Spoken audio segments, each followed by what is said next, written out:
नमस्कार दोस्तों, good afternoon. कैसे हैं आप सब लोग? Hope you guys are fine.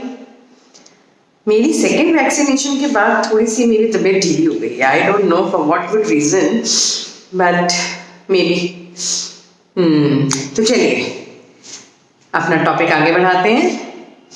आज मैं एक बहुत सुंदर सा मिनरल के बारे में बताने जा रही हूँ जो हम सबने बहुत सुना है, बहुत इसके बारे में बातें होती हैं, स्पेशली फीमेल्स में तो बहुत ज्यादा होती हैं, है ना। तो मैं किसके बारे में बात कर रही हूँ? क्या कोई गेस कर सकता है? मैं आज आपको आयरन के बारे में बताऊंगी। आयरन क्या है, कितना बॉडी में पड़ा है, कहाँ स्टोर होता है, क्या इसका काम है, कैसे इसकी एब्जॉर्प्शन होती है, इसके बारे में तमाम चीजें मैं आपको आज बताती हूँ। आयरन हम रोजमर्रा में नहीं बात करते, अरे इसके अंदर आयरन की कमी हो गई तो क्या हो जाता है? अनीमिया हो जाता है, यानी कि खून की कमी हो जाती है। बोलते हैं ना कि आयरन, खून की कमी है तो आयरन की कमी हो गई इसके अंदर, है ना, ये बात होती है। फीमेल्स में हम बहुत ज्यादा आयरन की बात करते हैं क्योंकि मेंस्ट्रुअल लॉस ज्यादा होता है, ब्लीडिंग ज्यादा होती है, तो आयरन का लॉस ज्यादा हो जाता है। तो इसका मतलब औरतों को थोड़ी आयरन की रिक्वायरमेंट ज्यादा होती है क्योंकि उनकी बॉडी में लॉस ज्यादा होता है एज कंपेयर टू मेल्स। बहुत जनरल सी बातें बता रही हूँ ताकि आपके दिमाग में बैठ सके, ये बातें समझ आ सके आपको। एक तो ये बात होती है, अनीमिया की बात होती है जो मैंने आपको बताई है ना। तो अब आयरन होता क्या है? आयरन भी एक मिनरल है, एक मिनरल है जिसको हम ट्रेस एलिमेंट के नाम से जानते हैं। क्यों? क्योंकि बहुत थोड़ी सी अमाउंट ही चाहिए होती है बॉडी में, बहुत थोड़ा ही अमाउंट होता है शरीर में। कितना आयरन होता है सोच के देखें तो 3 से 5 ग्राम आयरन होता है सिर्फ आपकी बॉडी में, जो इतना सारा काम कर देता है, जिसकी डेफिशिएंसी से कितना कुछ हो सकता है। तो 3 से 5 ग्राम आयरन की जरूरत होती है हमारे शरीर को, इतना ही होता है। वैसे अगर कैल्शियम की बात करें ना तो 1200 ग्राम कैल्शियम होता है आपके शरीर के अंदर, है ना। तो कैल्शियम ज्यादा होता है। आयरन को एक ट्रेस मिनरल कहते हैं, लेकिन आयरन इक्वली वेरी इंपॉर्टेंट है आपकी बॉडी की बॉडीली नीड्स के लिए। बहुत सारे काम है जो आयरन पूरे करके देता है, ठीक। ये तो हो गई कि कितने की जरूरत है। अब आई बात कि आयरन स्टोर कहाँ पे होता है। सबसे ज्यादा 75% आयरन जो है आपके ब्लड में है, और ब्लड में भी कहाँ पर है? आपके हीमोग्लोबिन में है। हीमोग्लोबिन क्या चीज है? हीमोग्लोबिन एक प्रोटीन है जो आपके खून को लाल रंग देती है। इसका संधि विच्छेद करो तो इसमें एक हीम होता है, एक ग्लोबिन पार्ट होता है। जो हीम पार्ट है ना, उस हीम पार्ट में आयरन जुड़ा हुआ है, उसके अंदर आयरन है। तो 75% जो शरीर का आयरन है वो हीमोग्लोबिन में है। भाई क्या करता है?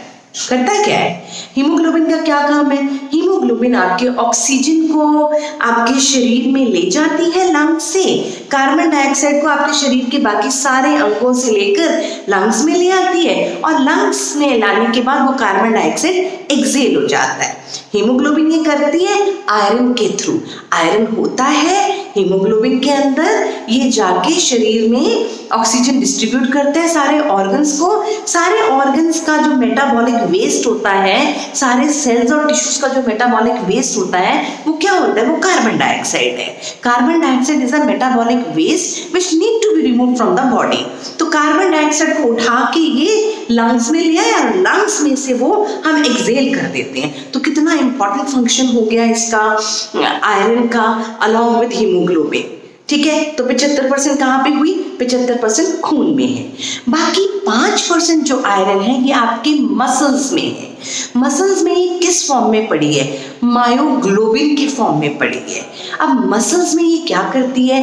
मायोग्लोबिन में जो आयरन है ना, it helps in the contraction of the muscles. तो ये मसल की कॉन्ट्रैक्शन में मदद करती है। तो बड़ी अच्छी बात हो गई। मसल को कॉन्ट्रैक्शन के लिए भी तो कुछ चाहिए होता है, तो ये आयरन जो चाहिए होता है ये मायोग्लोबिन के फॉर्म में मसल्स के अंदर पड़ा है।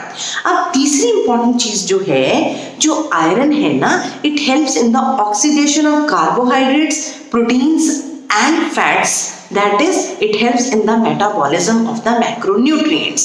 Macronutrients मैंने आपको बता रखे हैं, कार्बोहाइड्रेट्स, प्रोटीन्स और फैट्स हैं, इनके मेटाबॉलिज्म के लिए भी आपको आयरन की जरूरत होती है। तो अब दो बड़े इंपॉर्टेंट काम हो गए। क्या? आयरन आपको एनर्जी दे रहा है, क्योंकि जब इनका मेटाबॉलिज्म होगा, कार्बोहाइड्रेट का होगा, प्रोटीन का होगा, फैट का होगा, तो इनसे एनर्जी रिलीज होगी।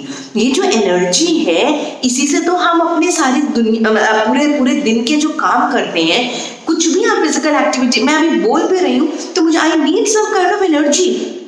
अगर मैंने खाया नहीं होगा, अगर मेरे शरीर में कार्बोहाइड्रेट्स या प्रोटीन्स या फैट्स नहीं गए होंगे, तो मुझे एनर्जी कहाँ से मिलेगी? नहीं मिलेगी।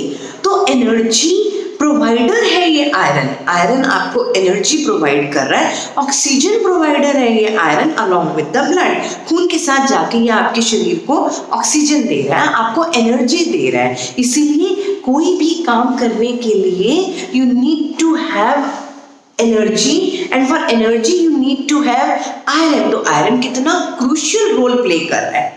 अच्छा, कई लोगों ने ये भी कहा है कुछ ब्रेन के मेंटेनेंस फंक्शंस के लिए भी आयरन की जरूरत होती है। ये थोड़ा कंट्रोवर्शियल एस्पेक्ट है, लेकिन कहीं ना कहीं ये बात कही गई है कि अपनी लेटेस्ट मेमोरी के लिए या अटेंशन स्पैन बढ़ाने के लिए या लर्निंग की कैपेसिटी को बढ़ाने के लिए भी आपके शरीर में आयरन की जरूरत मानी जाती है, कि आपको आयरन की जरूरत होती है। आयरन कभी कभी किसी ना किसी एंजाइम का पार्ट बन जाता है। एंजाइम्स क्या होते हैं? जो आपके मेटाबॉलिज्म में हेल्प करते हैं। They are the protein parts, उनको वो भी प्रोटीन्स ही होते हैं। तो आयरन उन एंजाइम्स का पार्ट बन जाता है which help in the metabolism of the carbohydrates, proteins and fats, which will later on release energy, which energy is needed by us for our physical activity and for various other functions of the body. तो ये भी काम हो गया। अब बहुत important एक काम है, जैसे मैंने आपको बताया था कि विटामिन ए का एक बहुत अच्छा प्रोटेक्टिव रोल है कि विटामिन ए आपको इन्फेक्शंस नहीं होने देता, इस तरीके से आयरन का भी एक बहुत प्रोटेक्टिव रोल है। आयरन भी आपको आसानी से किसी तरीके से इन्फेक्शंस नहीं होने देता। ये बात हुई इसके फंक्शंस की। अब बात हुई आयरन मिलता कहाँ से है आपको। अच्छा, एक तो बात हो गई आयरन आपके ब्लड में 75% पड़ा है, 5% आयरन आपके मसल में पड़ा है in the form of myoglobin. बाकी 20% कहाँ है दोस्तों? बाकी 20% आयरन दिमाग लगा के देखिए आपके बोन मैरो में है, क्योंकि वो ब्लड फॉर्मेशन में भी हेल्प करता है। फिर ये लिवर में भी है, फिर ये स्प्लीन में भी है, और ये किडनीज में भी कुछ थोड़ी सी मात्रा में पड़ा है। तो बाकी 20% इन जगहों पर आयरन जाके स्टोर हो जाता है आफ्टर एब्जॉर्प्शन। बात समझ में आई? अब आयरन के सोर्सेज क्या है? कल मैंने आपको विटामिन सी बताया था। मैंने बोला था vitamin C is known as a vitamin for fresh foods. Fresh food से मेरा मतलब था फ्रेश फ्रूट्स और फ्रेश वेजिटेबल्स में जितना विटामिन सी है उतना आपको किसी चीज में नहीं मिल सकता। मैंने आपको ये भी बताया था कि एनिमल सोर्सेज में विटामिन सी की मात्रा काफी कम होती है, जैसे कि दूध, अंडा, मीट, फिश, इनमें विटामिन सी की मात्रा कम है। आज मैं आपको आयरन की बात जब बता रही हूँ तो आयरन सबसे ज्यादा आपके एनिमल फूड में है। ऑर्गन मीट में liver is the richest source of iron. उसके बाद स्प्लीन और किडनी में भी आयरन पाया जाता है। उसके बाद आपको आयरन और कहाँ कहाँ पे मिलता है? आयरन आपको एनिमल फूड में मिलेगा, मैंने आपको बताया ऑर्गन मीट्स में मिलता है। आयरन आपको प्लांट फूड्स में अगर देखा जाए तो आयरन किस में मिलता है? आपको आयरन ग्रीन लीफी वेजिटेबल्स में मिलता है, जैसे सरसों में मिलता है, पुदीने में भी आयरन है। तो ग्रीन लीफी वेजिटेबल्स जो है they are the rich sources of iron. अगला आयरन आपको सीरियल्स में मिलता है। तो सीरियल्स में कौन सी? ये जो होल ग्रेन आटा है, जो होल पल्सेस हैं, इनमें आयरन सबसे ज्यादा मात्रा में आपको मिलेगा। तो ये बात हुई आयरन की सोर्स की। अब बात समझने वाली ये है कि आयरन मिलता तो बहुत जगह पे है, जैसे कि आप रोटी खाते हैं, आप सब्जी खाते हैं, आप नॉनवेज भी थोड़ा बहुत लेते होंगे या कुछ भी है, तो मिलता तो बहुत जगह पे है। फिर आयरन की कमी कैसे इतनी ज्यादा हो जाती है? ये पैराडॉक्सिकल रिलेशनशिप कैसे है? मतलब in spite of having good sources of iron इसकी कमी क्यों इतनी ज़्यादा पाई जाती है? ये बात बहुत ध्यान देने वाली है। ये जो वीडियो में इसका ये जो वीडियो का अंश बच रहा है जो मैं बताने वाली हूँ, इस बात पर हर व्यक्ति ज़्यादा ध्यान दे क्योंकि ये बहुत इंपॉर्टेंट बात है। आयरन की एब्जॉर्प्शन में एक झोल झाल है, एक लोचा है। मैं समझाती हूँ आपको कैसे है। अब जब ये आयरन आपने ले लिया, डाइजेस्ट हो गया, आपके स्मॉल इंटेस्टाइन में जाके एब्जॉर्प्शन हो गई, आयरन ने जहां जहां जाना था वहां चला गया, इसकी एब्जॉर्प्शन में बहुत प्रॉब्लम हो जाती है। कुछ ऐसी चीजें हैं जो इसको एब्जॉर्ब नहीं होने देती।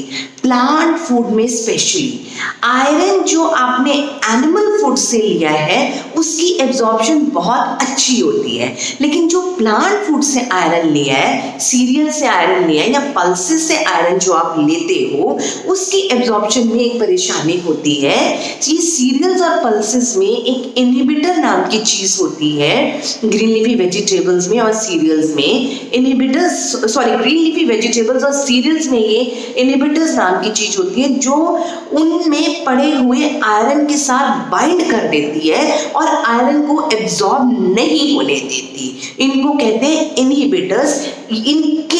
ये आपको प्लांट फूड में मिलेगा, ग्रीन लीफी वेजिटेबल्स और सीरियल्स में मिलेगा। इसके चलते आयरन की एब्जॉर्प्शन कम हो जाती है और इसके चलते आपके शरीर में आयरन की कमी आ जाती है। इसी तरीके से जिन खानों में ज़्यादा प्रोटीन मिलेगा या ज़्यादा विटामिन सी मिलेगा, प्रोटीन यानी कि अंडे में मिल रहा है, मीट में मिल रहा है, एनिमल फूड में मिल रहा है, या विटामिन सी जिन खानों में ज़्यादा आपको मिलता है, जिन फूड स्टफ्स में आपको विटामिन सी ज़्यादा मिलता है, they help in the absorption of iron. So on the contrary to the inhibitors they are known as enhancers. ये एनहांसर्स हैं because they help in the absorption of iron. कल भी मैंने आपको बताया था कि vitamin C ascorbic acid helps in the absorption of iron. अगर आपको अमरूद में विटामिन सी मिलता है, टमाटर में विटामिन सी मिलता है और कुछ हरी सब्जियों में भी विटामिन सी मिलता है, लेकिन हरी सब्जियों में इनहिबिटर नाम की चीज आ जाती है। पर इन चीजों में जो ये फ्रूट्स हैं, बाकी चीजें हैं, इनमें जो विटामिन सी मिलता है और जो प्रोटीन रिच फूड स्टफ्स हैं, दे हैव द एनहांसर्स। ये आयरन की एब्जॉर्प्शन में इनके चलते आयरन की अच्छी एब्जॉर्प्शन होती है और आपके शरीर में आयरन की कमी नहीं होने देते ये एनहांसर्स। अब आयरन जो है आपके शरीर से निकलता किन फॉर्म में? बहुत थोड़ा सा आयरन आपके पसीने में या पेशाब में निकल सकता है, लेकिन फीमेल्स में जो रिप्रोडक्टिव एज ग्रुप की हैं उनमें मेंस्ट्रुएशन के द्वारा आयरन लॉसेस थोड़े ज़्यादा होते हैं। ब्लड लॉस के चलते आयरन लॉसेस थोड़े ज़्यादा होते हैं, इसलिए फीमेल्स में आयरन की कमी और अनीमिया ज़्यादा पाया जाता है। इसलिए हम फीमेल्स में थोड़ा सा आयरन डाइट में ज़्यादा देने के लिए या ऊपर से देने के लिए पिल्स के रूप में हम ज़्यादा उस चीज़ की तवज्जो रखते हैं। तो आई होप आपको आयरन के बारे में काफ़ी बातें समझ में आई होंगी। कुछ और अगर जानना चाहें तो मेरे दोस्तों, मेरी हाथ जोड़ के आपसे हम्बल रिक्वेस्ट है, कमेंट बॉक्स में अपना कमेंट डालिए। जो पूछना चाहते हैं आप वहाँ पे बेझिझक होके पूछिए। कोई और टॉपिक के बारे में चाहते हैं कि मैं बोलूँ तो मैं उसमें भी बोलने के लिए तैयार हूँ। आई होप वीडियो आपको हेल्पफुल रहेगा। अच्छा लगे तो लाइक और सब्सक्राइब जरूर कीजिए। Thank you very much friends. Thanks a lot. Have a nice day.